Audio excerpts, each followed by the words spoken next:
What the fuck is up, people? It's me and Jokerfish. What are you doing, dude? What's up, everybody? Well, man, I'm just We gotta relaxing. Get some fucking people in here. Let me pull the fucking watch page up. Oh, fuck, I gotta pause it too. Yeah, man, I see everybody's fucking streaming.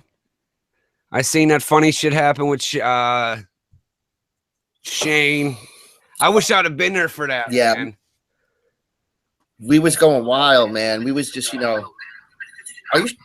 I think I'm echoing. I don't know. We need somebody in the chat to see if I'm echoing. Yeah, we got one person in so far. I don't. Is there any echo? One person? Yeah, I don't know who it is. They're not chatting though. But yeah, man. Then I seen that fucking drunk news thing. Dude, I was pissed, man, because my sleep schedule's so fucked right now that I'm fucking passing out at like 8 o'clock, waking up at 3, 4 in the morning. Dude, it's all and editing. Oh, it's fucked. And filming, and yeah, man. And the kids. Dude, I hate it, man. And then fucking, I went on. I seen the fucking link. And then I seen Josh actually had Lee live. I'm like, oh, how the fuck am I gonna miss that shit? Yeah, because he said, he's like, look, should I do the interview live? And we're like, oh, hell's yeah. And he's like, should I take acid? And then I was like, you better. And, and then he was gonna bring like the rest of us in, but I think that would have been too much, But I think the way the show went was great, Yeah, I watched it, man. That was super fucking cool. Like loose guy, he wasn't like being protective and like giving the runner, like he was just sitting there like having a conversation. It wasn't like an interview where you're like, okay, and then the guy would be like, well, and they're like skating around the questions and stuff. He just seemed like a real cool, genuine guy. Yeah, he did seem cool. Broly 630, man. I'm glad you got it, man. That's fucking awesome. I don't know if you see, I didn't make a video yet, but we just got the new designs in, so we're gonna do something. The fucking light, these are like vinyl and shiny, so when the light hits it, you can't really make it out. But we got the new design. They're fucking awesome. I'm glad you got your sticker and letter, man. I wanted to do a little something special for everybody that's ever ordered something or was in any of the giveaways. So if I had the address, I know you won the giveaway, but a handful of people that ordered shit for the Christmas spirit, I just sent out a bunch of fucking stickers. Demza Claus. That's our Demza Claus right there. Fuck yeah, man. I think I sent out a total of like 12.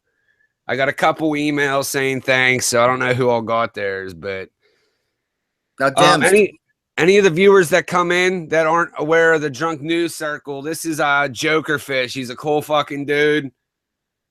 Hi, folks. He's from the New York, New Jersey hardcore scene. He's into the horror stuff. So we just decided to do a stream to bullshit. I want to hear some cool fucking New York, New Jersey stories, man. What's going on? Okay. There used to be a club in Brooklyn called L'Amour, right? And it opened in the early 80s. So if you wanted to see like any thrash bands like Slayer, if coming to the New York area, Slayer played there, Metallica played there, Overkill, Testament, like, it was just, this New York club in Brooklyn, and like Anthrax was like the hometown band there. And this was like right before, the thrash started to like, was just like, kind of like underground, like the punk rock thing. Cause like hardcore punk and thrash metal are very closely associated. And, so that club it was an amazing club. It was like a CB's kind of for thrash. But they don't really talk about it. Like I don't hear people talking old stories about L'Amour in Brooklyn, but I mean, that was, on the East Coast, that was one of the places to be. That's kind of cool, man. You were around for all that fucking shit, like the beginning and when it was thriving, dude. Like, I would have killed to been out, dude. I've told you before, dude. CBGB's, I'd have loved to have at least got to go there once, man. Broly just said he loves all those bands. There was another club in Trenton, New Jersey called City Gardens, and they would have like the hardcore punk bands, like from the West Coast, like the Dead Kennedys. Like Black Flag played there. They would have metal, like Slayer played there, Overkill. Damn. You know, and there was this one show. It was this punk band, the Meatmen. Tesco V is the singer, and they were playing the same. I'm not going to say they were opening for Slayer. It was just they were on the same bill because they were both West Coast bands. And Tesco V up on stage. Now these guys are like, you know, a smart ass punk band, and he's going, "We're going to play our favorite Slayer songs, 5 seconds each," and they just start like fucking playing like kind of metal riffs and like just busting Slayer's balls. And I could just imagine like what Slayer was thinking, going, "Who the fuck are these pricks?" You know? Yeah. See, dude, that's so cool though. Them early days, because you know Metallica. As much as they annoy me nowadays, dude, fucking everybody has to admit when you started off with metal, nine out of 10 people it was Metallica. And if you watch the older days, like I'm talking fucking late 80s, early 90s, it was so fucking cool to see like it seemed like they were more in with the underground bands, but as they blew up, you don't really see like cool pictures of them and shit like that. When Metallica first cut their hair, that everybody was like lost their minds. They're like, "What? You know, how could you cut your hair?" You know, believe it or not, that's right around the time I got into Metallica. Because you got to think like how old I was. I was born in '85, so to actually learn and get into metal, I was like right around the Black Album and shit. Like, yeah, and then fucking what was it? Load and then Reload. But like, you know, Kill 'Em All came out in what, 84, I think. You know, the first Metallica record, and that was on Megaforce Records, and that was out of New Jersey. Johnny Z, that was his. He had a record store, in like Old Bridge, New Jersey, and there's a group called the Old Bridge Metal Militia, and they were these dudes that just had like a big party house, love metal. Whenever the bands would come into town, they would sleep and just party with, you know. Is that the place that Anthrax like begged the guy for a shot? I'm not sure. I just know that it's like Jim Florentine was part of that crew from you know, Eddie Trunk. Yeah, the metal fucking that metal show dudes. He was part of that crew, and they just, you know, they just lived metal, like the thrash metal, you know, like that early to mid 80s. And like even like they got invited when Metallica got inducted into the Hall of Fame, which is kind of, you know, fruity if you ask me. Like those dudes from the old school Militia were there. Like these old just Jersey dudes were just hanging out at the Rock and Roll Hall of Fame when Metallica got in. He so said fruity. Cool. I don't know. See, you do that. Did you that hear shit that? Just amazes me though. I love that whole fucking era and that scene, man. That's what I think was weird. And when we interviewed Bruce Corbett and all them from War Beast, because they were like the New York area, New Jersey, and then the Dallas Fort Worth, like the late 80s, early 90s was just fucking killing it for the metal, dude. Yeah, they had just some, and it was, you know, there's certain times in history that the band, you know, and just everything just clicks. And like right now, I'm a little older, but you know, I don't hear like stuff going on that you're like, wow, like that's something, you know. I just hear like bad hip hop. I don't even hear like rock and roll bands anymore. Metal bands, you still have metal bands, but you know, like there's no more, like the market for music is, if you're not a pop star, you're struggling, you know, and that's sad. Yep. You know, because you know, you like gotta fucking road dog it, man, and be on the fucking road 300 days out of the fucking year. Well, it's funny because there's a new trend in Hollywood, and you know, with hipsters, is to wear like 80s and 90s like metal band shirts. Yeah, what was fucking Kanye West wearing? Fucking an Iron Maiden or a Testament or some shit. It's Testament. So Alex Skolnick, the guitar player, tweeted out, you know, he tweeted out something like goofing on Kanye, which me personally, like, look, yeah, obviously Kanye has talent for, you know, to be where he is, and Alex Skolnick has more talent in the tip of his pinky than Kanye could ever have. Yep. I, I seen what's her fucking name wearing a Slayer shirt too. not only One of the Kardashians, I think it was, or Selena Go. One of them fucking assholes wearing a Slayer shirt. like I think Justin Bieber, I think, was wearing a Slayer shirt too. yeah, like he ever heard a Slayer song in his life. If he did, he'd run away scared. Yep. Well, like, thanks who you for coming fooling? on, Broly, man. I appreciate it. I'm glad you got your sticker and your letter, man. Definitely come check us out. I'm working on the Robert Pinkton doc right now, but the audio is fucking driving me crazy. And same, Red Room's still on the way, just the audio, man. It's fucked.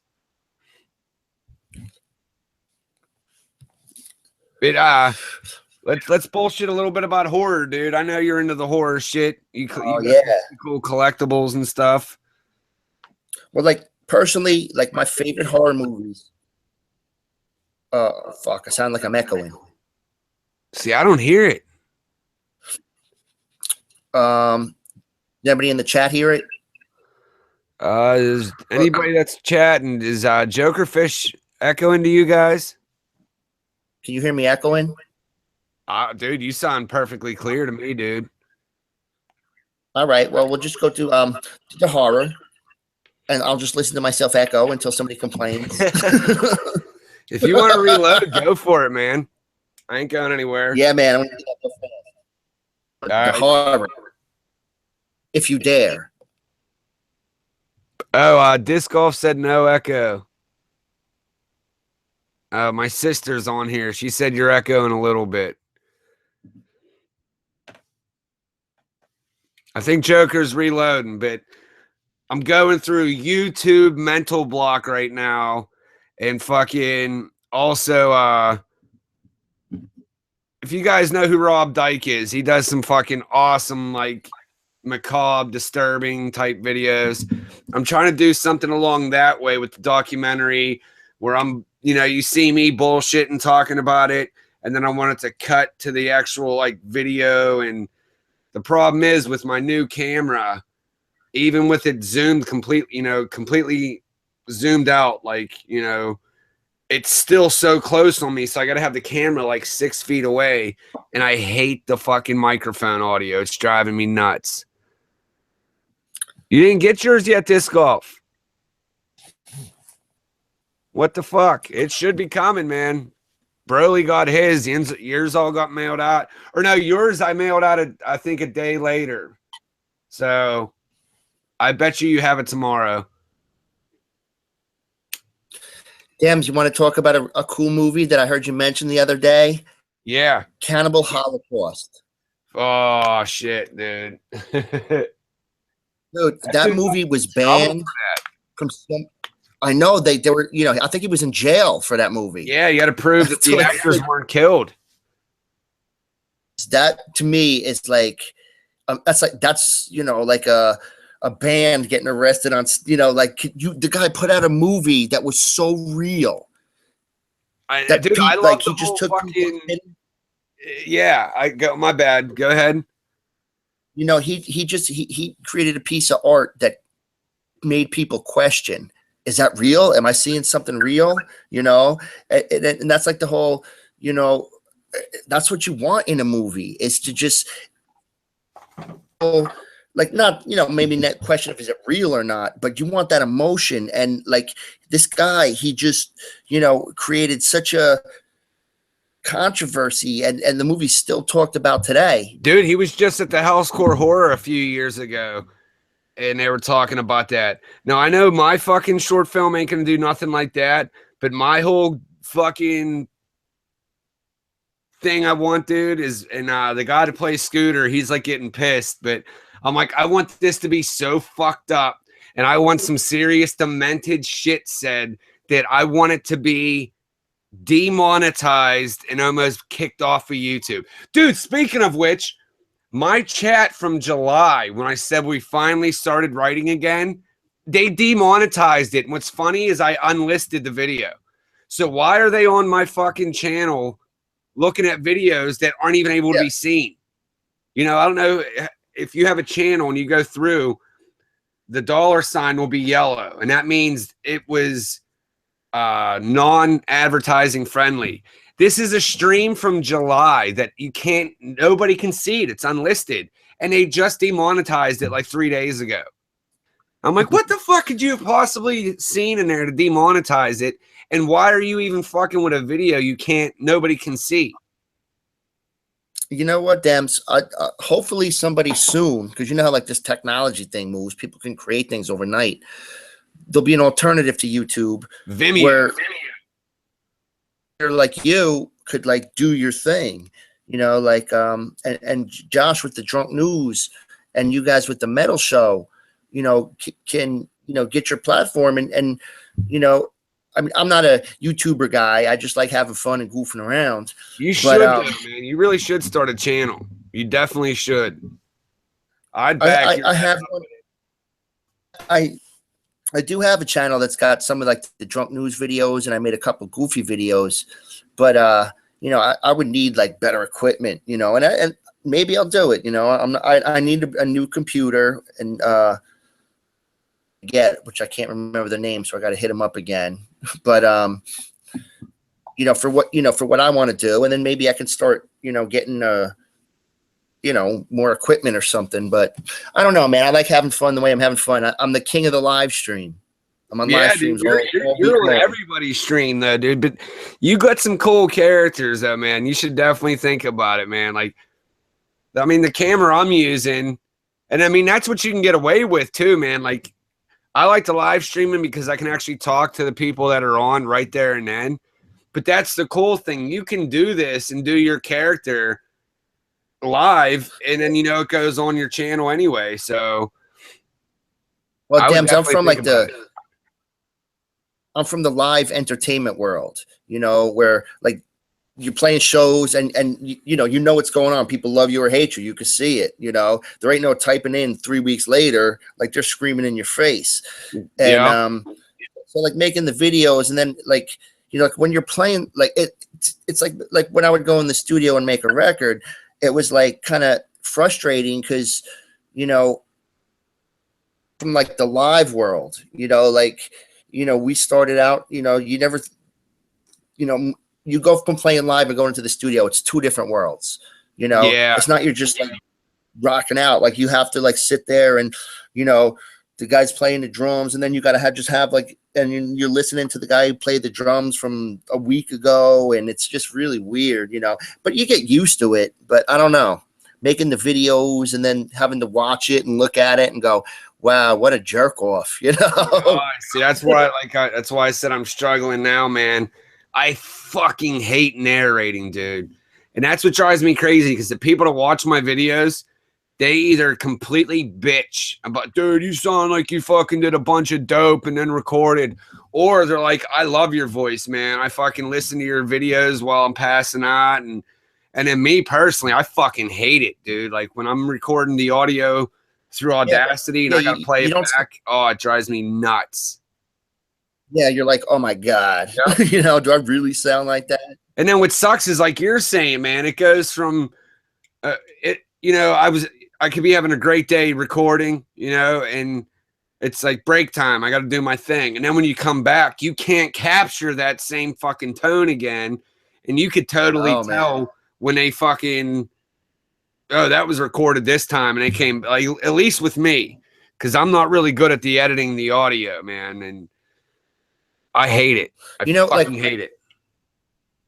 When I first like went into the studio in the early days, you know, we were just like a punk band, you know, so we would play a lot, like the band would just rock out the song. The singer, I'd do all my little tweedless. I didn't play like leads. I just played kind of like little melody, kind of goofy things. And then the singer would go back, do the vocals, and then we'd go back and do the backup vocals. But then it's like we started like moving up to bigger studios. They're like, okay, well, we need the drummer to play with the, you know, so they wouldn't record anything. They would just record the drum, and there's click tracks in your ear, and you got to get used to the click track. And you're like, oh man, this is like a different world, you know? Oh, and yeah. And in there, and then you like, sometimes you're there like by yourself, and everybody's on the other side of the glass, like looking at you, and you're like, And, your buddy's making faces, pointing to his arse, and you're like, come on, man, Yeah, so I had a little stint in a band, dude. I think we did it for like, we never played any shows. We just got, because actually the dude that plays Scooter in Red Room, he used to be in a local group in Pittsburgh. They were pretty fucking big around Pittsburgh, dude. They were called Outbreak, and they would fucking pack house, dude. And they split up. Actually, their bassist just died recently, dude. He was a bassist and a drummer. This dude was fucking amazing. If you look him up on YouTube, he has some demonstration drum videos. His name's Keith Queter. Amazing, dude. But fucking, I ended up jamming out with the lead guitarist and Paul, which is Scooter. He played guitar. I did vocals. We tried recording just a little thing. It took me a good while not to be and that was back in my fucking getting high days. So I'd have to get fucked up, all nervous, And then when it came to recording, it was I didn't like it, man. I didn't like it at all. I think it's rough too, because like you're in there, you're by yourself in some dopey booth, or we didn't do all of it like that, man. Like we didn't get to do like a real studio. It was like a ghetto.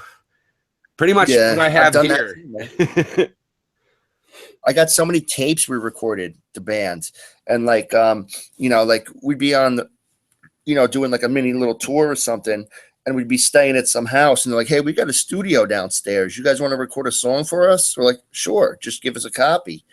So we'd be like, so I got all these tapes that the band recorded from over the years, but they're just in a big box sitting there. I don't think I could listen to them. I'd probably faint.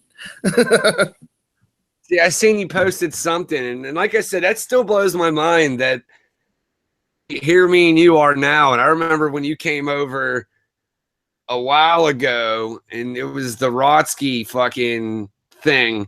Yeah. And it still just cracks me up that you're on Drunk News and I'm bullshit, and I had no fucking clue it was you. That still blows my fucking mind. It was till you followed me on Twitter, and I'm like, wait a second, that's that fucking dude. That's nuts, man. I had no fucking clue. Man, fuck, dude. I can't wait. But no, man. And then I want to talk about another club. It's like they had this one club up in I think it was Roxbury, New Jersey. And they had like it was more like the hardcore, like the 90s, and bands like New York bands and shit. Pantera might have even played there, because that's like back when that club would have had. But I remember my buddy was telling me he went to a show because he liked Skid Row, and that might have even been at that club L'Amour I was talking about in Brooklyn. So was opening up for Skid Row. Yeah, they opened up for him in the early 90s. Yeah. So, and that's when Cowboys from Hell first came out. Like that was their single. Yep. And there's this band you would probably like, Pantera, that opened up for him. And so I knew the song, I knew the name, and then I told you, like I saw Phil at a High Times party one time in New York at this club, man. And it was filled with it was the early Pantera days when you seen them? It was 93 or 94. That was the right after Vulgar. That was like Far Beyond Driven days. Was that I think like Far Beyond Driven days. And so I got invited to the High Times 20th anniversary party. It was awesome. Open bar. They had like the buffet going. They had these like party favor they would hand you when you walked in the door, which was like this big cone that you could smoke. So, we're having a good time. Like me and my friends that were there.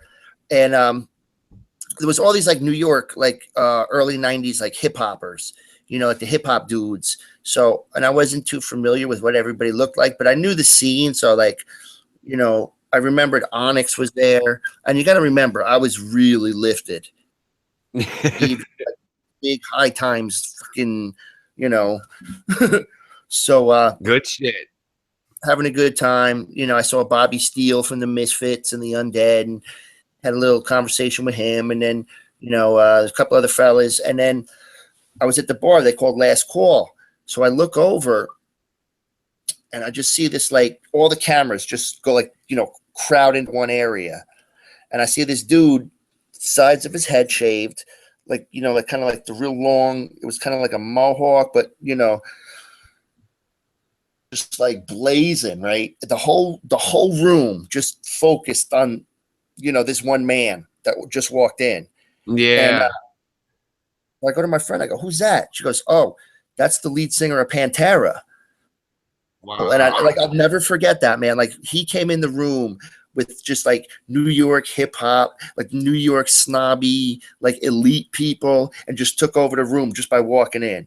Dude, he has a fucking presence, man. Like, I like how Joey said it, Joey Gonzalez, when we interviewed him. And it's the truth, man. Phil don't even mean to do it. He just has that fucking presence. Like, I'll never forget. I didn't get to meet him or be in a situation where you were, where he just was at the place, you know. I did the VIP meet and greet for the Down show. And I remember fucking I was like third, fourth in line. This was the first time I did it. And, you know, Pepper, Jimmy, you know, fucking Pap Rooters and Bobby, they were standing there. And, you know, I'm pumped. Like, oh, my God, there's fucking Down. I'm getting to do this. And then, dude, I'll never remember it because it was at Stage AE here in Pittsburgh. And the main stage is here. And then off to the right of the stage, there's steps that go up. And I guess that's to the back, you know, backstage area. And here comes Phil walking down the fucking steps, dude. And I'll never forget, dude, just the whole fucking vibe in the room changed, dude, as soon as he came down. Man. And I just remember looking, and I'm like, oh, my fucking God, there he is, dude. And I remember, dude, I got so scared and so worried I was going to look like an asshole. And that's when I walked up to him, and he was just super fucking cool, man. Like, I didn't meet him or nothing or shake it. Even, like, I wasn't even near the guy, but like, you just he just had this just aura around him. And there's certain people like that, man. Like, you know, they're just some born like that. Phil and my buddy, the old singer of the band, Dennis, remind me of each other with that just same kind of, like, that's how they go for, you know, the way they attack the microphone, the way they attack the show. I don't think those two would get along because I think they're a lot alike, and they're both bullheaded. Like, but no, like when they hit the stage, it's like it's on, you know. No, like, I know he's like a New Orleans guy, but I think he's a kindred New York hardcore spirit. You know, well, he was into all that shit, man. Like, have you read Rex Brown's fucking book? What does he play in the band? He was the bassist of Pantera. And Phil talks about it a lot too, but Rex talks about it a little bit in his book about, you know, Phil's the one that brought that to them. Like, you know, Phil even said heavy and brutal to Vinny and Dime was like Metallica. That was heavy metal and Megadeth type shit. Wow. And Phil came along. That's when Phil was like rigor mortis in fucking bands like that, like Slayer, Testament, like just like crazy, like real shit. And you know, that, like, on the edge, like, just. And then what's really cool is I love this story, dude. He talks about it. He says he knows when it clicked with Dime, and it was Kerry King and Slayer. You know, Slayer was playing a show. I think it was in Texas. I can't remember if it was Texas or New Orleans, but they were coming there. And Kerry King reached out to Phil and said, hey, we're coming down. I'm going to fucking meet up and jam, you know? And he said that you can pretty much thank Kerry King for where Pantera went, like, because he said that he don't think Dime appreciated, like, how much work actually went into some Slayer riffs. Because a lot of people hear Slayer and they think, you know, it's just like, fast. They don't hear the complex, you know, like, I mean, this isn't just like something you can pick up and do tomorrow. They make it look easy. That's why, you know, it's not easy, but they make it look easy. Yeah, and he said when Kerry sat down he can't remember the song, but he said when Carrie actually sat down with Dime, and I think it was actually fucking South of Heaven, maybe. I don't quote me on that, but when he sat down and the show did the Dime riff and and played everything. it, yeah, he said that he could actually see it click in Dime's head.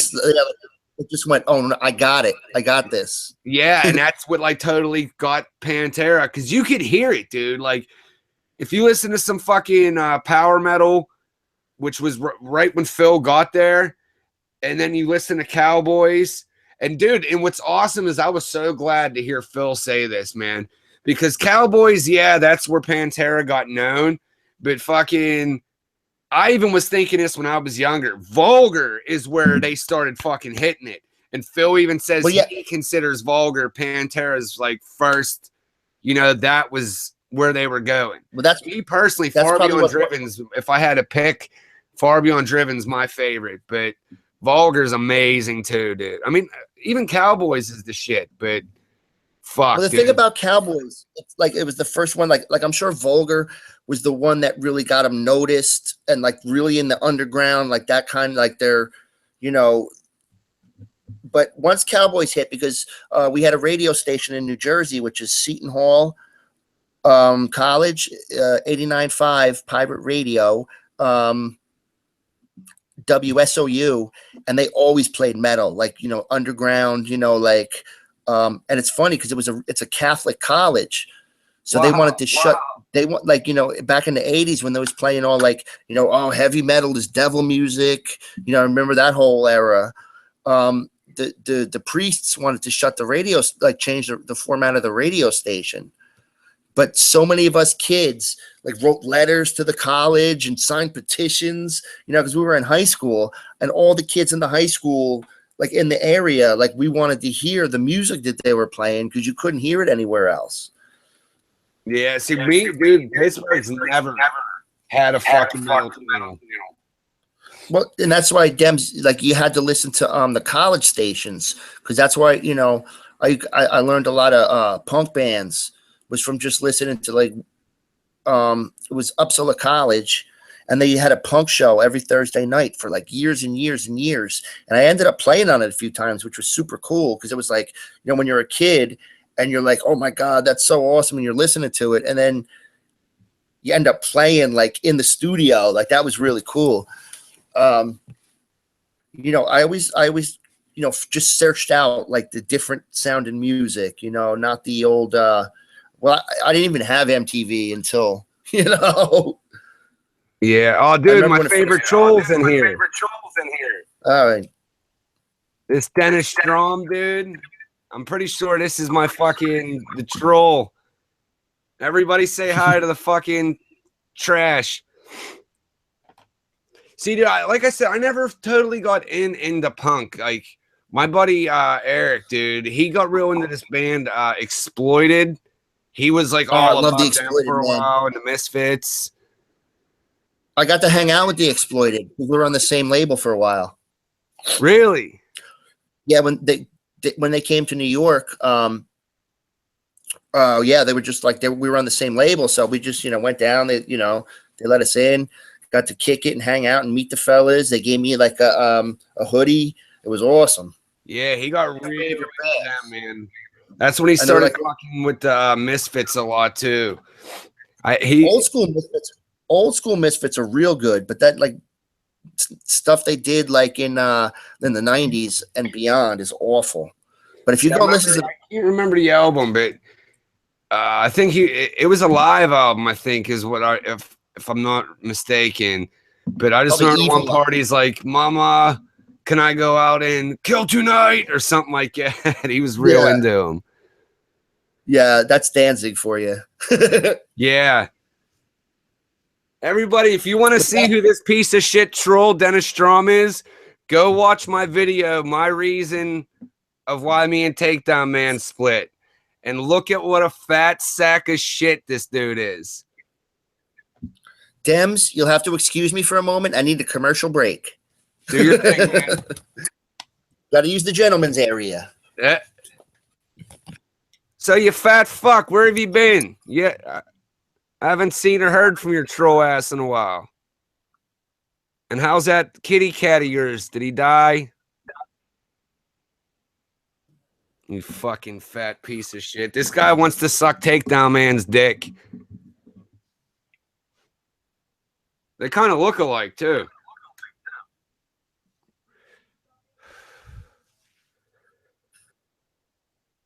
Well, Joker's taking a shit.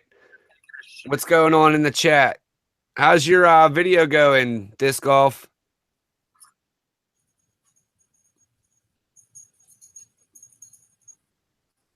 Oh, trust me, dude. I got some big balls and a big dick, and it was in your grandma's asshole. I like grandmas. They moan and scream the best. Oh, you posted it. What the fuck? I'm going to have to go check it out.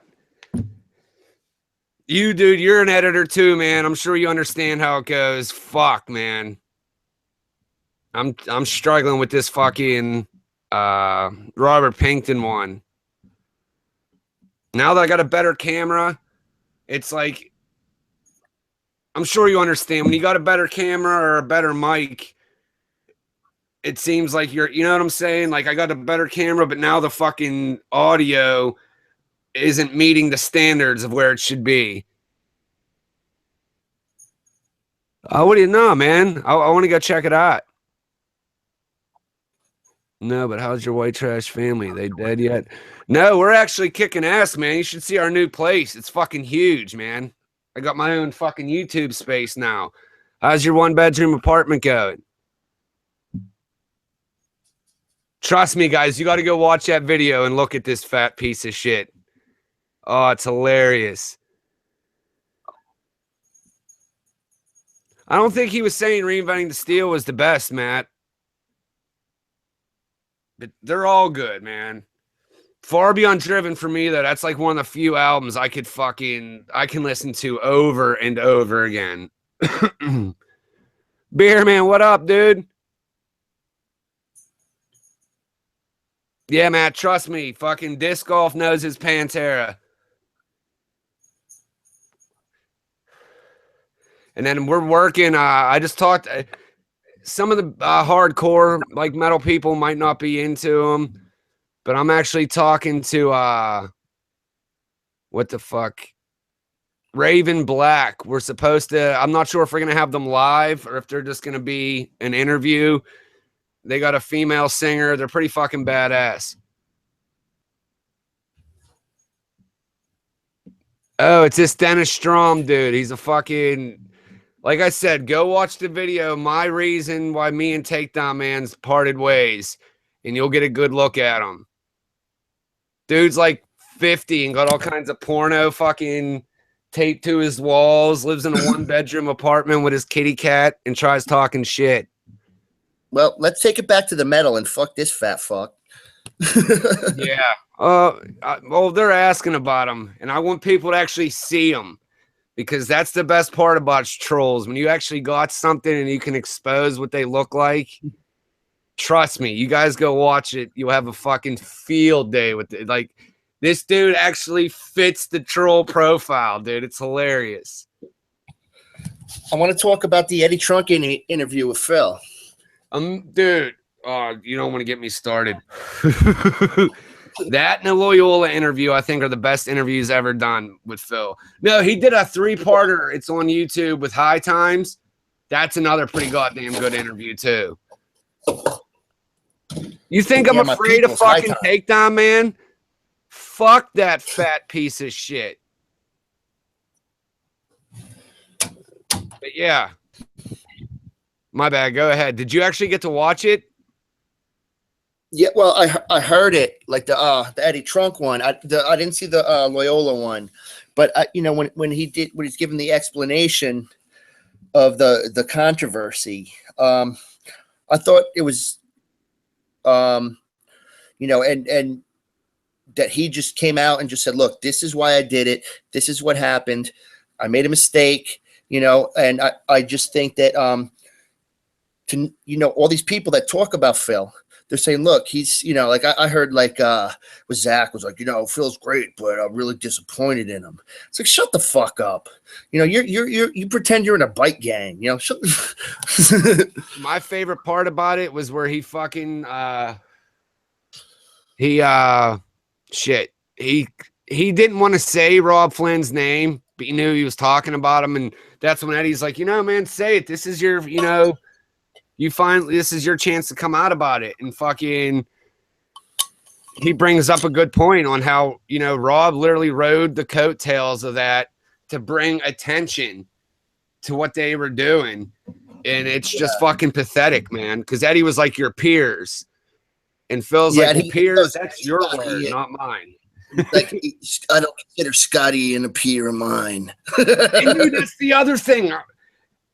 I don't know if you remember what show it was, but I even brought that up about fucking how Scott Ian put him on the spot about donating to that Jewish some kind of foundation. And a lot of people didn't even know about it when I said it on the live show. They're like, oh, I didn't even know that. And Phil brings it up, and I was so glad he did, man. And I didn't know, but Phil actually donated to it. He goes, I did it within an hour. When he said that, he was like, you know, he's like, I donated to it within that hour. Yeah, you're right. And you know, like Phil, like people say he's a bully. No, you're just not gonna fuck with the guy. And look, I think that it's gonna damage his career a little, because in this day and age of political correctness, but I don't think Phil really gives a fuck. No, you know, like he's not the kind of guy that's gonna dwell on something like that. You know, like we played at that radio station I was telling you, and the singer of my band, like I said, like him and Phil are like, you know, so much alike. And he said, like, we were live on the air playing in front of, you know, I don't know how many people listen, but it's, you know, the show was on for like 20 something years. So obviously there was people listening, and some of our friends with us in the studio, and they were all happened to be ethnic, and he just used every ethnic slur for everybody in the room. I got a little upset, I gotta say. You know, I'm like, dude, we're not that kind of band. But then I was like, you know, I got over it, because I'm like, that's just Dennis. You can't, you know, like it's my choice to be in the band, and if he's gonna do that, I got the choice to leave, you know. And I didn't agree with it. I didn't think it was like image I wanted thrown upon the band, but I wasn't going to get mad at him for doing it, because he was just being that's what he was feeling at the time, you know. Yeah.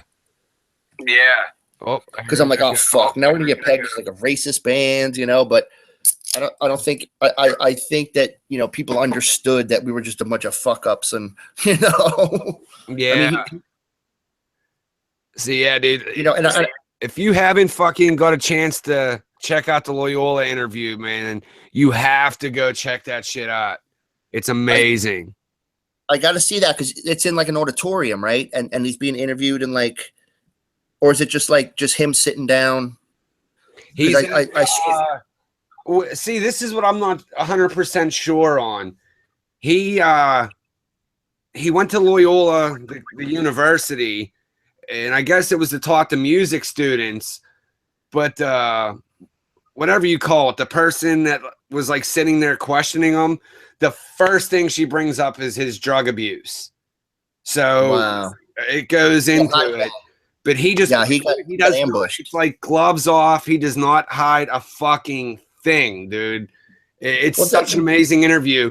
And like I said, man, it was mainly my kids, but while I was kicking all the bullshit, that interview helped me out so much. And when I finally got to meet Phil that first time at the VIP, dude, that's when I was almost ready to cry, dude, because I straight told him. I was like, you know, your music's had such an impact on my life. And I was like, that Loyola interview, I can probably recite word for word, and I can't thank you enough, dude. And he grabbed me up and fucking bear hugged me and was like, that's why we do it, bro. Keep your head up. And I'm like, oh. Dude, it was so fucking cool, man. And you know, and it's amazing, like, he could have been a dickhead if he wanted to be. He could have just been like, yeah, you paid your fucking $100, whatever. Oh, thanks. Yeah, get out of here. But no, like it was like a genuine.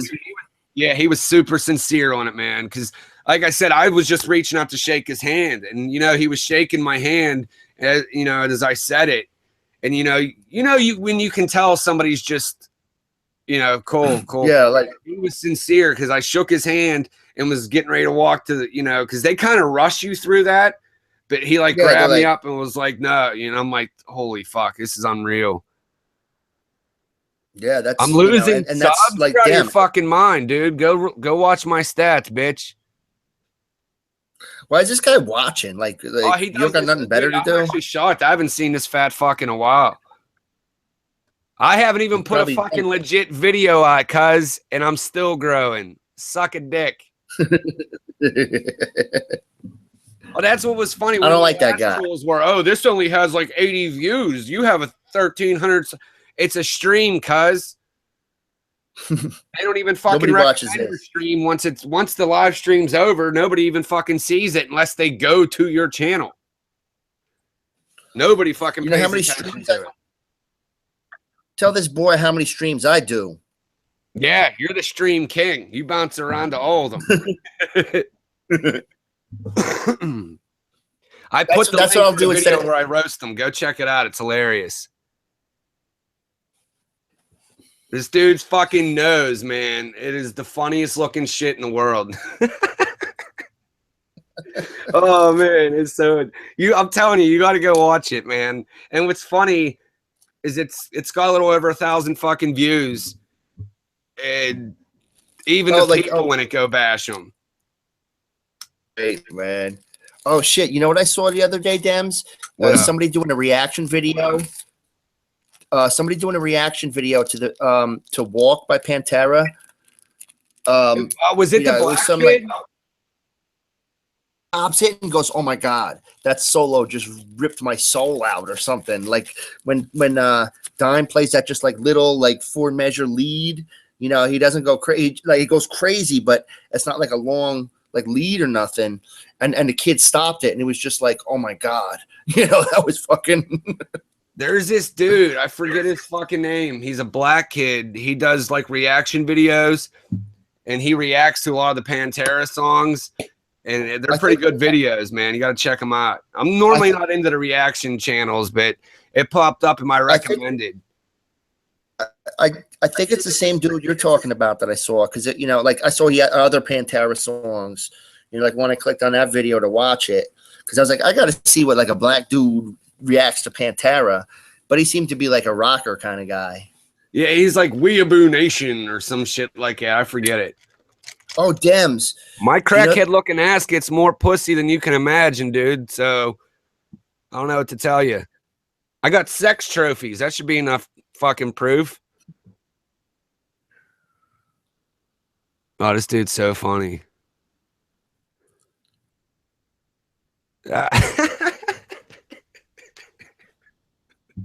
Oh, shit. I'm sorry. This dude's entertaining me. Are you going to any shows coming up? I see fucking Super Joint, man. As far north as it looks like they're going is Ohio. But they said this is part 1 of the tour. Yeah, they're not even hitting New York, Philly, nothing. I guess they'll probably do that. Nothing. Get a real job. I have a real job, son. How do you think I afford my house? And pay for his fucking family. Yeah. This dude, man, he lives in a 1-bedroom apartment, and I'm pretty sure his decrepit little kitty cat died by now. And it looks like a teenager room with all kinds of penthouse fucking pullouts from Penthouse all over his walls. It's fucking hilarious. Wow. This dude was dumb enough to make a video of himself. And that's what I was saying. That's why I love this troll, because normally trolls, you don't know them. They have it's some bullshit account. This dumb fuck actually puts shit up, so you can actually expose the troll. And this dude, he came from the Takedown Man era when I was over there with that piece of shit, and he followed over here. He was one of the haters. Why is this dude here? Why is this dude here? It's like, well, And I don't like to be a dick and sound all like whatever, but you guys, the ones that watch me know how I am, but I'm mainly saying this to this dickhead. Motherfucker, I got $5,000 sitting on my shitter doing a fucking YouTube video. That's how I got what I got. What do you got, bitch? Nothing. That's how Red Room started, dude. Me sitting on my shitter, taking a shit, doing a 2-minute video pitch to Maker Studios. That's amazing, bro. Yep. They like the pitch. Here's 5 G's. Dude, that's like getting signed to a record label. That's like getting signed to like a major. Oh, fuck. I can't get it off my wall. Son of a bitch.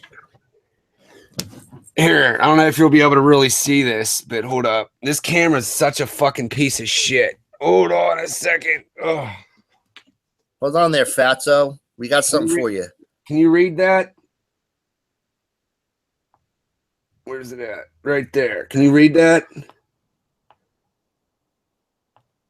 First off, not really, but this is what got me. It's a check from Disney, dude. That's what really got me excited. Because Disney bought Maker Studios. That's like getting signed to a major, son. Yeah. I couldn't believe it, dude. It sucks, though, because Makers is going down the shitter now, dude. They're like nothing, man. They have a forum over there where you can bullshit with on Maker Studio. Oh, damn, my camera went out. Hold up. Where you can actually bullshit with other people from Makers. And it's like it's died, man. I don't know what the hell's going on there anymore. Well, YouTube is fucking with everything, man. You know, like this whole thing is gonna go away. You know, like somebody's gonna come up with something new because, like, from what I've been hearing from a lot of YouTubers, is they're fucking with their subs, they're fucking with their money, everything, dude. I've noticed on my channel because you can watch analytics. I used to average it was like 450 views per day on my channel. And it seemed like out of nowhere, dude, fucking, like, I know because of the shit I do, Halloween helps, but like right around Halloween, dude, my fucking subs and views, fucking, I couldn't believe it, dude. I jumped from like 980 to like 1,100 in like 3 weeks. And then it like kind of peaked there and then shot up and then literally just went swoop, like, I didn't really lose subs. It just stayed there. Like when I first subbed to your channel, I don't know, you had like a couple hundred, if that. You know, shit, you might have even had less than 100 when I subbed. Who, me? Yeah. Yeah. See, when Takedown Man had me come on, I hit around 300 when I got there. And then I shot up to like 700 and it stayed because when I split off with him, I kind of took a break not doing shit because I was working on Red Room and fucking that's where I got where I'm at now. But it's like stuck there, dude. And then it's funny because, you know, the trolls will come over and say, Takedown Man took the views. Tell me, how does somebody have 135,000 subs can't break 10,000 fucking views? They say on YouTube, of course, not all your subscribers are going to watch your videos, right? But they say you should get around 10 to 15% within the first 2 days. That's how you know your channel's doing something. How the fuck do you not break 10,000? Dude, that shouldn't be dick for 130,000 plus sub channel. That should be like a day, like not even a day. Like, I'm watching motherfuckers with 50,000 subs getting 1 million views and shit in like 2 weeks. Yeah, there's like, you know, some channels I run into. I mean, I don't really follow like a lot of stuff, but Angry Grandpa thing, like them dudes get a ton of views, man. And they got a ton of subscribers. Motherfuckers getting 250,000 views in an hour. Like here's the perfect example. That douchebag Leafy is here. He was blowing up, dude, like almost at 5 million subscribers. He'd put a video out. It would be at like 1 million views in like 4 or 5 hours. Dude, motherfucker, he can't even break 500,000 in a week on a video now. And a lot of people think YouTube tweaked the algorithm because of him. Because he was the #1 fastest growing channel on YouTube. And all he does is pick out small nobody YouTubers like me and will roast the shit out of them. And that's all he does is bully people. and he was blowing up. And now all of a sudden, this shit's happening. And his channel, dude, like, even though the guy's a fucking douche, I feel bad because if you looked up his stats, he was bringing in close to fucking $200,000 a month. And now he's lucky to be bringing in 30 grand. And the kid's like 20. You know, first off, you know, that's okay. We put ourselves out there. And if somebody's going to pick up on it and have fun with it, that's, you know. Like I said, I think I said this a few streams ago. People were always like, and I'm not talking shit on these people, but they'll be like, dude, I love your stuff, man. This is awesome. It's a great idea. I hope you blow up and make it on YouTube. You know, there are the people that get paid, and, you know, that ain't going to last forever, but it's awesome if you get big enough that you're making money. To me, right. I've already done shit that I never thought I'd be able to do. And it was because, like, talking to Bruce Corbett, you know, Scott Shelby, fucking bands and shit that I fucking love, dude. I got to talk to them and interview them, and I get to make shit that I like. So to me, I'm doing it. I already did what I fucking wanted to do. Now, if it blows up and I make money, fucking A. But that's the way I look. Like, you know, like the punk rock mentality is you're not going anywhere. You know, the best you could hope for is to play some cool clubs, maybe make a cool record, have some people listen to it, and that's it. You know, like all this punk, like this band's like all these like rock star punk bands, they're not like legit punk bands. You know, you have no opportunity in life, but you don't care. Like, it cost me so much money to like buy all my equipment and go on the road. Like, I didn't break even in, you know, like rocking out, but you had fun doing it though, right? That's all I love to do, man.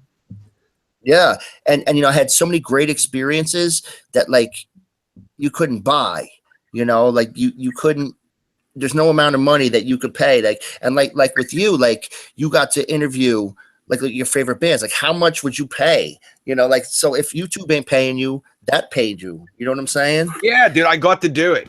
That's, you know, dude, I don't want to pick favorites and shit like that, but Josh was there, man. When fucking we got to interview Jimmy Bauer, I damn near, dude, I looked a fool when that motherfucker came on, dude. Like I said, I never, ever would have been able to do that type of shit if it wasn't for fucking YouTube. So in my eyes, I did what I fucking, you know, I did it. And it's because of this, so I made it. There you go. Now, blowing up and getting rich, I don't think, you know, if that happens, fucking A, but I'm a realist. That's like winning the lottery. Yeah. That's like winning the lottery, you know? Yep. Because you got to understand the demographics that really watch YouTube. You know, you don't really have there's politics in it. I mean, look what they did to Leafy. They didn't like what was happening to him. Just a slight change in YouTube's algorithm. Fuck off. You're done. Goodbye.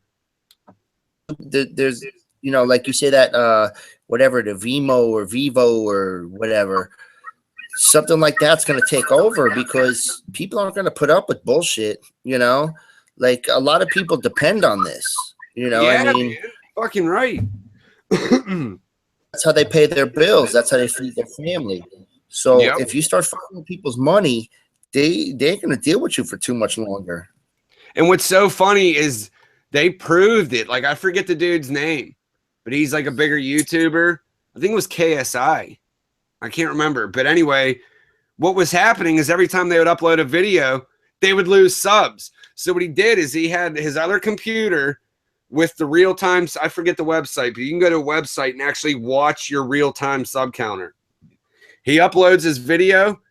Dude, literally, as soon as it says uploaded, he drops like 3,000 subscribers. And YouTube said there was nothing going on. And then all of a sudden it came out to when YouTube would send out the notifications, they were able to see if that subscriber watches your videos. And if that sub didn't watch your last few videos, YouTube unsubbed them for you. Well, that's very generous of them. Yeah. And like you're saying, you got people that have been doing this for years, and this is their, you know, income. For YouTube to fuck with them like that, it's jacked up. And it's like they can fuck with how somebody, you know, what people are watching. Like the guy, Amazing Atheist. That's the only person it happened to with me. But he uploads a lot. And I was like, hey, man, he hasn't done a fucking video in a minute. I go to his channel. I'm unsubbed from him. And I'm like, what the fuck? You know, and I watch that guy's videos religiously. Well, when you like I said, when people, you know, people aren't gonna put up with that shit, man. It's like, you know, if you've built up something, you know, creatively and it takes a lot of time, and you know it, Dems, to make a video, you know, editing and script writing or you know, just like even if you're doing like just like a freestyle kind of, you know, rant, it still takes a lot to get that video. You know, it takes a lot of time and effort, and they say, okay, well, you know, this many subscribers and subs and likes, we're gonna give you some money because we make money off it. I love you too. Taking all the money. Sorry. You know, when they start, like I'm saying, when they start fucking with people's money, people are gonna stop doing shit. You know. Yeah, man. And like I said, Vimeo, I'm telling you, give it 5 years, Vimeo is going to be up there, dude. Because I'm definitely dropping Red Room on there. Because, like I said, I think that's why Joey's being weird about reading his parts. Because I got some pretty disturbing shit written out. And I sent him his lines. And all of a sudden, he's like, well, I got to make sure my wife and kids aren't around before I do this. And I want it to be that, okay, this is definitely not advertising friendly. And then I want it booted. That's my fucking goal. I don't give a shit. If it gets booted, it gets booted. But I want it to be fucked up. And Vimeo allows that shit. You're talking about the drummer, Joey, right? Yeah, from Superjoint. Yeah, because that's funny. Because when you see Drunk News Josh's, man, he's pretty fucking twisted in his, man. He's super cool though. Because I seen the interview you guys did with him, and he was just super cool. You know, like Joey? You know, like he doesn't have to talk to us, you know, or you guys or anybody. But, right? Yeah, dude. Joey's fucking awesome, dude. He even came on the live show, dude. I mean, come on, that's super fucking awesome, dude. You're gonna come on live to bullshit. I couldn't believe he was cool with it. That show was great because then Drew came on later, and then Joey and Drew were goofing around with each other. That was a great show, man. Yeah, dude. I'm glad you brought that show up because that's a perfect example right there. When the fuck would you be able to do something like that? You know, that's why I like doing this. And to me, I made it and I'm having fun. I don't care. You know, when can you have people in your favorite bands join you and your friends and have a good fucking time? You know what I'm saying? Right. We was all sitting like you guys, you and Josh and Joey and Drew were just like, it was like you were, you know, just having fun, and we're all sitting there like typing stuff in, like, you know, it was like a really cool, you know, it was like it was like a hangout, you know. Yeah, dude, it was awesome, man. That's what I'm saying. Like with the people that want to say, "Oh, you ain't gonna go anywhere, fuck you," but like this fat fuck. What do? Absolutely not. We have our own circle going. We have fucking fun. We make videos. But Josh, like you said, fuck them. Josh and I did the like you had to go take care of some you know, family business, and you weren't on. And Josh was like, "Jokerfish, just get the fuck on the show." So he put me on Metal Mondays, and Drew was supposed to come on live. So me and Josh are goofing around, and then Drew came in and starts like ripping it on guitar. Yeah, I came in. I ended up popping it on to watch it right when he was playing on the acoustic. Oh, at first he came in with he had the acoustic and he like ripped it, but then it's like his connection cut off, like his feed cut off. So then me and Josh were saying, "Wow, the power of the riff just shut down the computer." You know? Came on, and that kid is great, man. He's like a 22-year-old kid, and it's just, you know, that kid's going somewhere, dude. He's a phenom, dude. That kid definitely got a bright future. And you know what I love about the War Beast guys is they got the two kids, you know, Lyric. You know, Lyric is Bruce's stepson, right? Really? Yeah.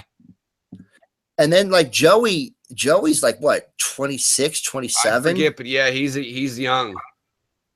And then you got the you got what's his name, Scott Shelby. Yeah, you got Scott and Brute. You got two Texas legends, and you got these youngins in there. But the thing is, like a lot of the old guys, they don't want to pass down the knowledge to the young guys. You know, I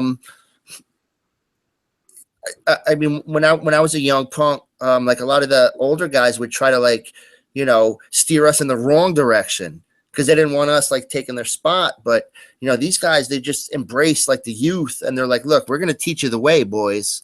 You know, we're gonna teach you how to do it. And dude, they're fucking legends, man. You can't fuck with them. You know, I mean, even before War Beast, didn't those guys have like their resume is like, Dude, you know, Bruce was Rigor Mortis, one of the fucking founders of like Texas Thrash, and Scott was in Gamacide, another fucking huge Texas fucking influential band.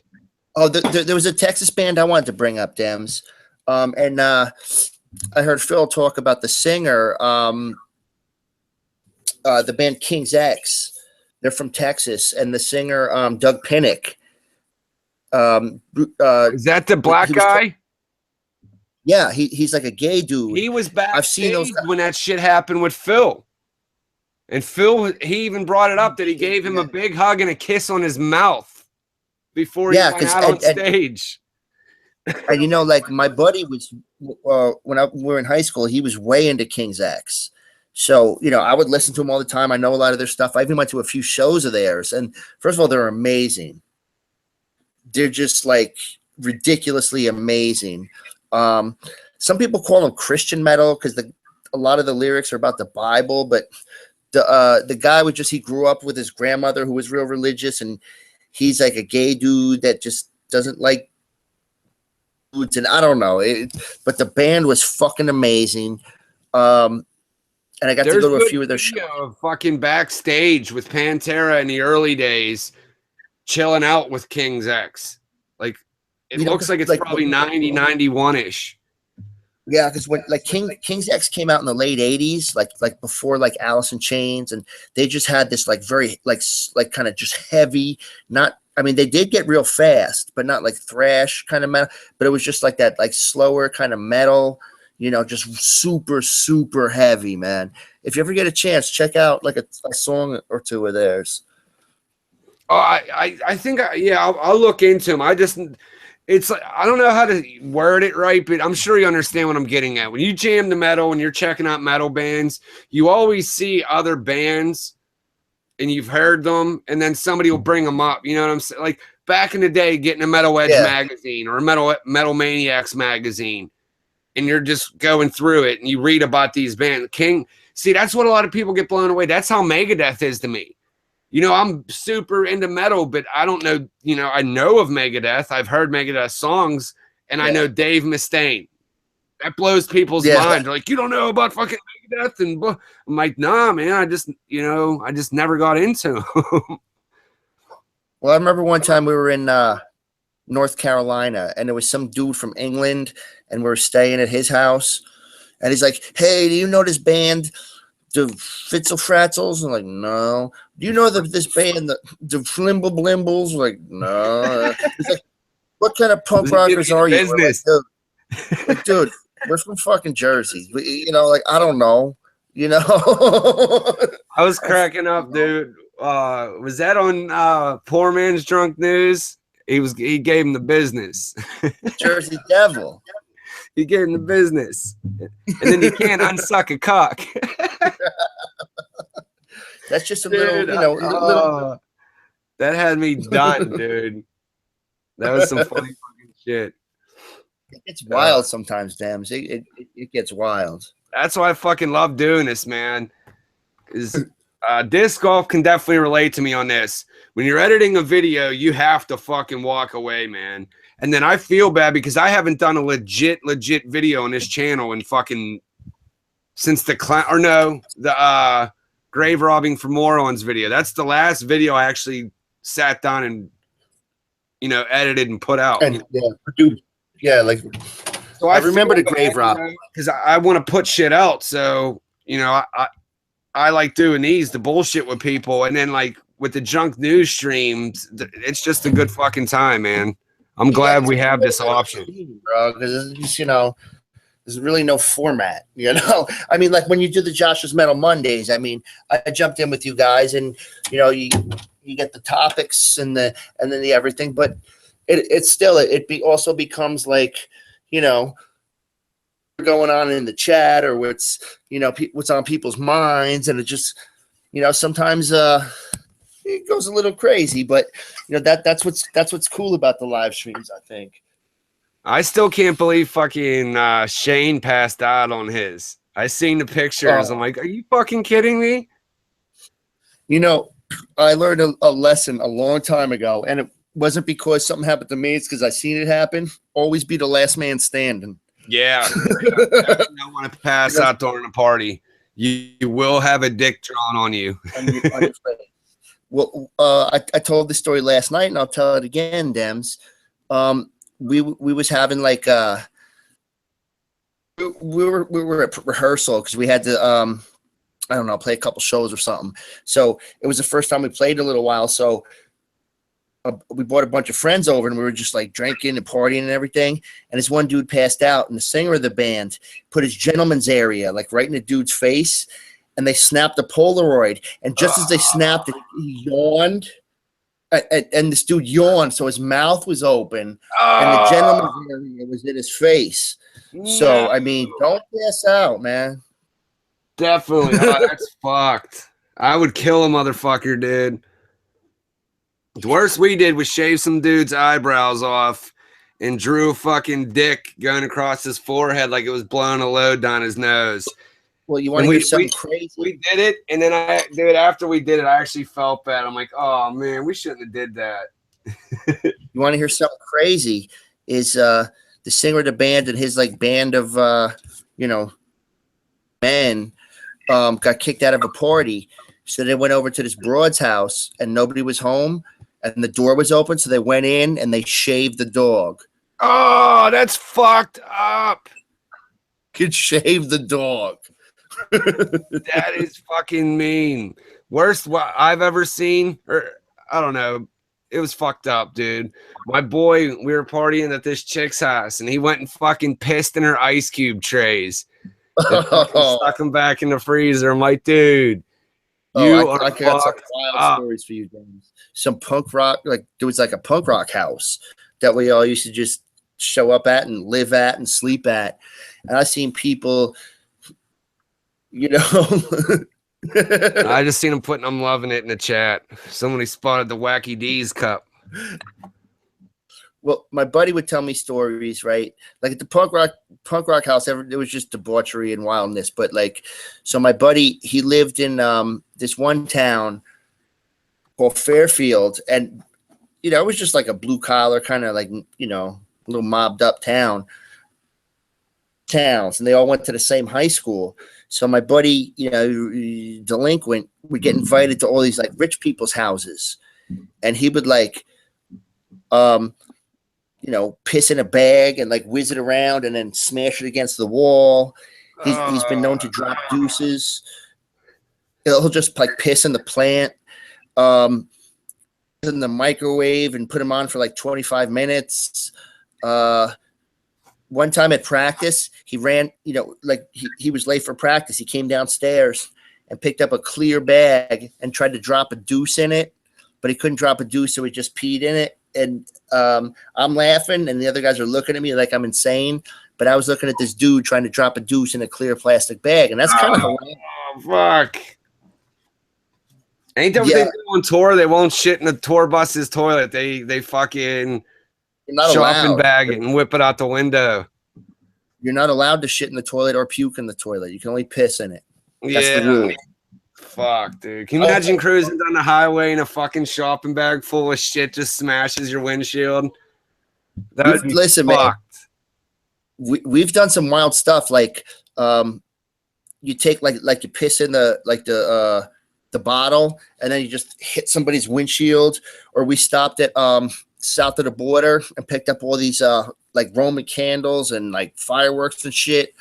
And my buddy was sitting in the passenger seat, and there was like this Mustang and like some jerk off driving it. So my buddy lights up the Roman candle. He was in a convertible, and he just starts shooting the Roman candle, and the guy's back seat started burning and shit. And then the guy like took a wrench and like threw the wrench at the fucking van. Oh, it was so much fun. Wow. Oh, before I forget, I wanted to bring this up since we're going to talk about horror. Have you seen what they did to Pennywise? No, I heard they redid them, but dude, I'm fucking pissed, man. People in the chat, have you guys seen what they fucking did to Pennywise? The remake of it? It's terrible, dude. I'm pissed. I can't believe Stephen King's even cool with it. I love Pennywise. Where's my Pennywise at? No! My fucking kid's got a hold of Pennywise. Oh, those little monsters. Those little shitheads. Where'd Pennywise go? No! Oh, there he is. Okay. All right. I save all these boxes for when I got to ship out shirts. I love my Pennywise. But yeah, dude, he looks fucking terrible, man. It's not even close. Dems. What's that? Hold them up. Hold up Pennywise so we can see him. I got this out of that's Pennywise block. Oh, nice. That, man. I got to get a subscription to them. I did a 3-month. See, I don't have like figures like you, man, because you got some awesome figures. But I got the I was collecting these. Did you ever see the little mystery boxes? These are fucking awesome, dude. They have different sets. You don't know who will be in them, but they show you all who's in the series. And I got fucking Beetlejuice. Oh, no way. Cthulhu. He glows in the dark, actually. Glow in the dark is my favorite color. Yeah, dude. It's pretty cool. They got a normal one and then the glow in the dark one. And then I got my kids broke their fucking toes off, but I got Shaun of the Dead. He was holding his cricket bat. Oh shit. He was holding a shovel, but my kid snapped him off. And then this is probably my favorite, dude. David from The Lost Boys. Oh wow. Yeah. And then I got fucking Creature of the Black Lagoon. Yeah, that's awesome. I got the normal Frankenstein. They got another one of him glowing in the dark. I got to get him. But you gotta get the glow in the dark Frankenstein. Yeah, dude, these are fucking awesome because when you buy them, they show you who's in them, but you don't know who you get. And fucking So yeah, it's like a mystery date. Yeah, they're awesome, dude. They're only fucking $5 a piece, man. And this is the second series, but the store I was getting them at sold out, and the only other place I could find them is online. So I got to start ordering. I'd say, listen, you prick. This is what I would say, damn. I'd say, listen, you prick. You better give me glow in the dark Frankenstein, or I'm gonna pull you over this counter and beat you until your muscles are tenderized. Dude, what's real fucking cool, and I want them, man. They got Nosferatu, and then they got Alfred Hitchcock holding the Raven and the Crow. Shit. And Birds from the Birds. He's got like the Murder of Crows. Yeah, there's also a glow in the dark version of him as well. There's glow in the dark Cthulhu, Alfred Hitchcock, and Frankenstein. And I need to get them. And they also got the Fly, one of the Gremlins, Edward Scissorhands, the Crow, Hellraiser, Nosferatu, and like I said, the Alfred Hitchcock one. It would be cool to get the other ones, but I really want to get the Alfred Hitchcock and the Crow, man. Now, did you see that movie, Big Dems, where they it was, you know, they did the Nosferatu in like the 20s, and they did one in like the 2000s where like they had the it was like a movie about them filming the movie, and it had that really creepy Nosferatu, you know, like, and you couldn't tell if he was really like a creep or fuck. What No, was the name of that movie? no, but I know when they were filming Nosferatu, supposedly the guy was like all weirded out while he was doing it. Like he was even acting weird, like off Well, set. that's what the movie I'm talking about is. You know, it's kind of like this guy was like, you know, who knows? It might have been early method acting, or he just might have been a nut. Yeah, But, that might have been what I seen.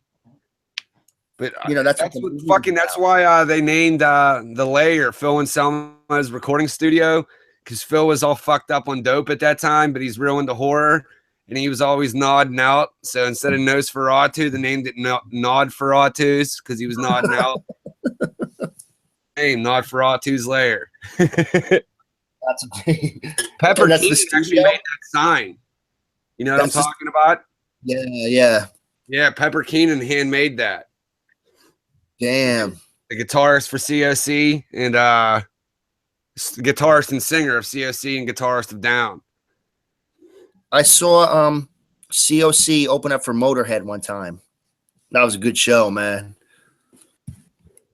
See, I've never got to see COC yet, man. The only thing I got to see at COC is when I did the second VIP and got to do the sound check. They were jamming out to some COC because Phil didn't come out and do the sound check. He only came out for the meet and greet, but the band was playing some COC. That was a pretty cool show. You got like, you know, Corrosion of Conformity and then Lemmy. You know, that was pretty cool. I never got to see Motorhead either.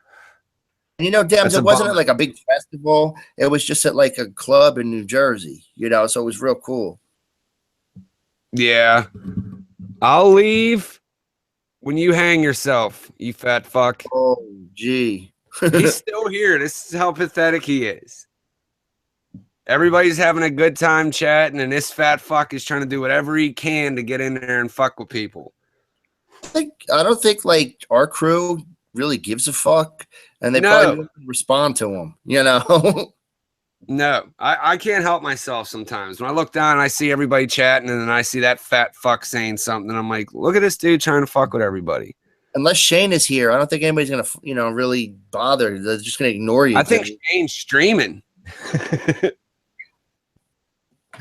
He cracks me up with his mic. Shane's cool, but this is Shane. Funny. Yeah. It's like one of those like 1935, like, you know, the guys like broadcasting the baseball game. This is he cracks me up because he like takes it and sits back with it. You're on the list. We had so much fun fucking with him last night, man. It was so much fun. Man. It cracks me up because Josh Stavey fucking with him all the time. Well, he threw us a softball. You don't pass out. I can't believe it, man. I'm so pissed. I missed all that. I fucking passed that. Missed the live stream with Lee. And then I see you guys in a stream, a normal stream. What was that one? Like 6 hours? Yeah, that was a little over 6. We went almost 8 the other night. We went almost 8. And what we want to do is like go on like Shane's thing, and then I want to learn how to set up a live stream, and then because you only get 8 hours, and they kick you off. So then we want to go holy fuck. So then we want to go from like the, you know, when it gets close to the 8 hours, switch the live stream over to like my channel and keep going and see how far we can go. Because that's like do a full 24-hour poor man drunk news. Well, see, there's a thing with like stand-up comedians where they see how long they can stand on stage, and like Chappelle was on for like 20 hours or something. It's beautiful. So I want to. No, go ahead, dude. When I'm like doing that, just do your thing. I'm still listening. No, but we want to just goof around and just, you know, see how far we could take it. Yeah, just for fun, you know. Oh, dude, that would be fun. Try to do a full 24-hour one. Have Josh started on his. You know, he could, if he needs to cut out, do what he does, leave it up, and then cut to Shane's, and then cut to yours. If they do 8 hours apiece, them 3 right there, full 24-hour drunk news stream. I'll do it. That'd be fucking cut up, dude. I'd jump in for a while. Well, that's, you know, that would be the whole fun of the show is people will be coming in and out, and you know, just like, you know, getting drunk and completely tired and rambling. It would just be super fun. Yeah, it would be, man. Oh shit, I didn't see Pedro's in here. What up, dude? I got a package I'm sending, or not a package, but I'm sending you guys something. Dams, I got to take a smoke break. I'll be right back. Right on. So Pedro, what's up, dude? I haven't heard from you in a while. I don't think I seen you on the last Metal Monday.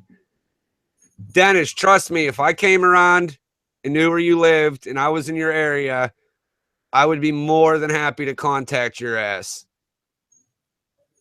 I would beat your ass and then hold you down and fuck you in the ass just to make you my bitch. All 2 inches of it.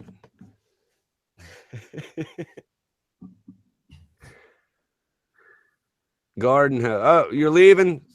Thanks for coming on, Garden Hoe. Gambling's in here. Chilling and burning. Fucking right. My corny sticker. Fuck yeah, they're corny. But guess what? People love them. I need to put the link in here again. Here's a link. You guys want to see what fucking Dennis looks like? I forget the minute marker, but you can go ahead and take a look at him. He's funny as hell.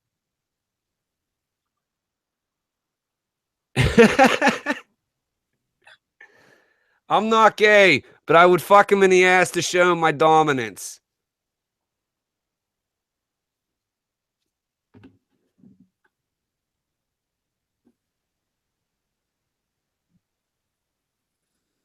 That chick might not give it to me. She's pretty pissed, yo. Oh, fuck. Message me on fucking my my Facebook, an address for you. I don't want to see that dick again. Right on, prison style. I'll even give the fucking donkey punches in the back of the head while I'm doing it. Bitch.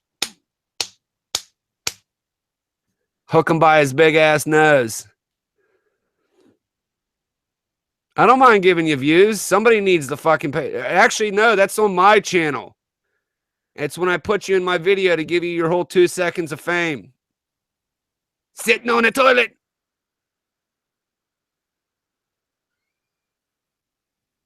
And now you're going to go after fucking Pedro. You should have seen it when I was on Takedown Man's channel. This dude would sit there and talk so much shit. But soon as Takedown Man would say, oh, no, leave him go. He's cool. Oh, I'm just messing with him, Takedown Man. Can I please taste your cock?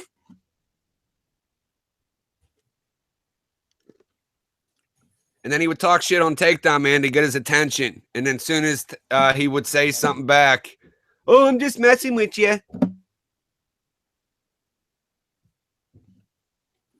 And what's hilarious is, like I said earlier, normally you can't see the troll because they hide behind fake accounts.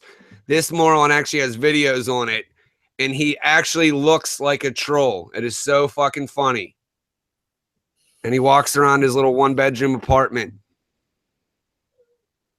And how old are you, dude? You got to be like 50. Do you do email, Pedro? Keep watching them, Dennis. Have at it.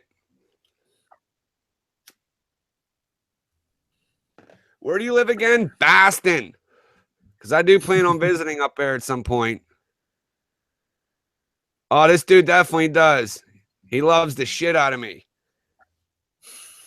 He's been following me around since TDM days. And Dems, how long ago was that when you were on his channel? Fuck, dude. Actually, it's funny because you know, on Facebook it shows memories this time last year, whatever. There's a memory of when Takedown Man actually reached out to me for Red Room. Wow. And so shit, we'll say 8 months. Yeah, that's what I figured. Still around.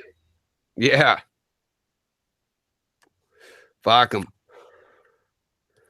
It's like, why do you bother, man? Like, I mean, I guess it's fun. It's like yelling at a movie. You're like, hey, you stupid, don't go down in that basement. You better not go down there. I told you not to go down there. Told you to get down there. The French Fiddler's gonna get you. I told you. I seen it coming. Oh shit. He's just one of them people that he literally has an account just to fuck with people. And like you said earlier, it takes balls to actually do shit and put it online. And anybody that, you want to talk shit, have at it. You want to thumbs down it, have at it, man. Your thumbs down still showing activity, which is going to bump the video up into recommended. So more power to you. If you're that fucking pathetic that you got a YouTube channel just to fuck with people, you got a problem. If you don't like my shit, you don't like it. There's a million other fucking channels you can go to. At least I got the balls to create shit and put it out there. That's like somebody paying to come see you just to give you the business, but you're still paying. Right. You're just looking to get me banned, then I'll move on. Well, good luck with that, dude. If it's a gift and a curse. Right on. People are just fucking douchebags. It's that simple. But yeah, fucking, where's Disc Golf? I gotta go watch his video. I didn't know he fucking put it up. Yeah, he's got some good. Dude, his editing skills are fucking awesome, man. I gotta start fucking. And I think he just started. Like he does. That video, he natural talent. What's that?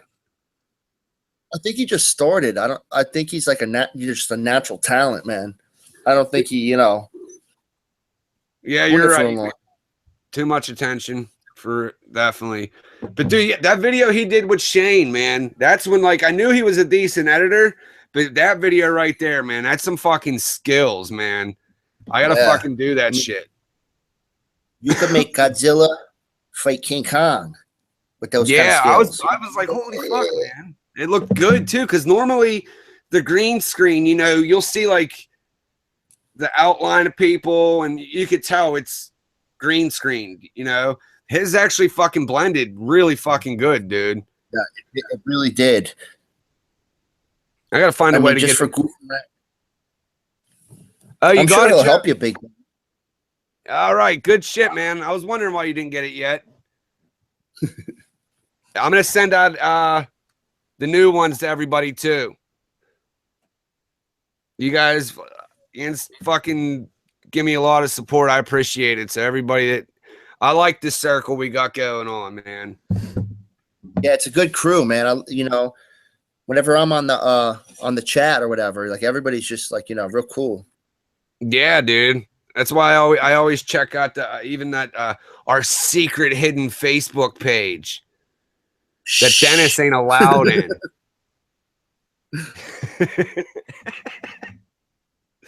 Oh fuck. But you got anything else you want to chat about, man? Because I'm about getting ready to get off here. All right, nah, nothing important. Just looking forward to shit. So I move it down onto the floor and sitting Indian style for a while starts to kill me. I'm getting old. My knees hurt. The only thing is just Dams, hopefully in 17, like, with the Red Room coming out, like everything will be cool with you, Get a little something going on. Oh, dude, I can't wait. What's going on is, did I tell you we met that girl? The makeup effect girl? Nah. Yeah, dude.